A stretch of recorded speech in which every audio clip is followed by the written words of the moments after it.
শীত শেষ হওয়ার আগে এই পিঠাটা এখনও যারা খাননি তাদের একবার হলেও এই পিঠাটা বানিয়ে খাওয়া উচিত। আসসালামু আলাইকুম, আমি সুমা আপনাদের সাথে আরও একটি মজার এবং সহজ রেসিপি শেয়ার করছি। চলুন দেখে নেওয়া যাক। এখানে 2 কাপ আমি চালের আটা নিয়েছি, যেটাকে প্রথমে হালকা তাওয়ায় শুকনো তাওয়ায় ভেজে নিয়েছি।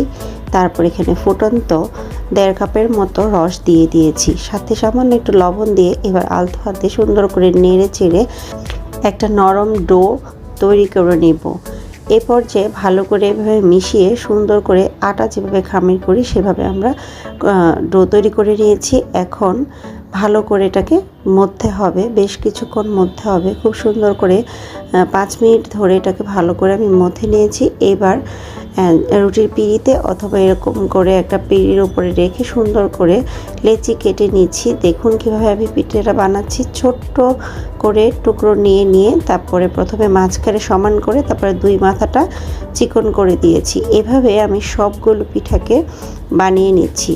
খুবই সহজ, আপনারা একটু খেয়াল করে দেখলে দেখবেন এটা ইজিলি পারা যায়।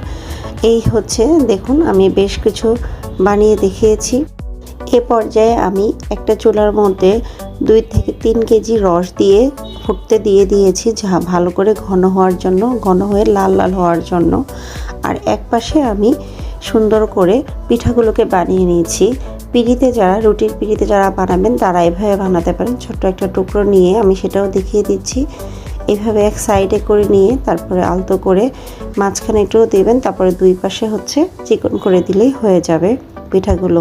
তো আমি একে একে সবগুলো তৈরি করে নিয়েছি এবং এগুলো যাতে একটার সাথে একটা লেগে না যায় সেগুলোর উপরে একটু একটু করে আটা ছিটিয়ে দিতে হবে, সেটা চালের আটা দিলে ভালো হয়।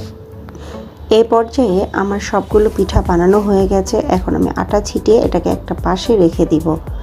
আর এখন যে চুলাটায় আমি রস বসিয়েছিলাম সেই রসটাগুলোকে জাল দিতে দিতে দেখুন ঠিক এরকম লালচে কালার হবে। এই পর্যায়ে আমি দেখে নিব মিষ্টিটা ঠিক আছে কিনা। যদি মিষ্টি ঠিক না থাকে তাহলে আমি কিছু চিনি অ্যাড করে দিব। আর চিনি দেওয়ার পরে আমি এখানে একটু 1 চিমটি লবণ দিয়েছি। লবণ দিলে মিষ্টি জিনিসের টেস্টটা খুব ভালো হয়। তারপরে আমি একটু নারিকেলও দিয়েছি, যেটা দেখাতে পারিনি, দুঃখিত। আর এখন আমি এটার মধ্যে পিঠাগুলোকে অল্প অল্প করে দিয়ে দিচ্ছি। সব একবারে দিবেন না, তাহলে পিঠাগুলো একটার গায়ে একটা লেগে যাবে।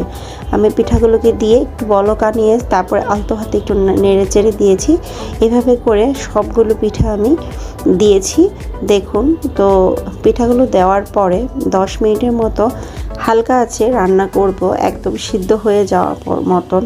তো 10 মিনিট পরে আমি একটা উঠিয়ে দেখব চাপ দিয়ে যে পিঠাগুলো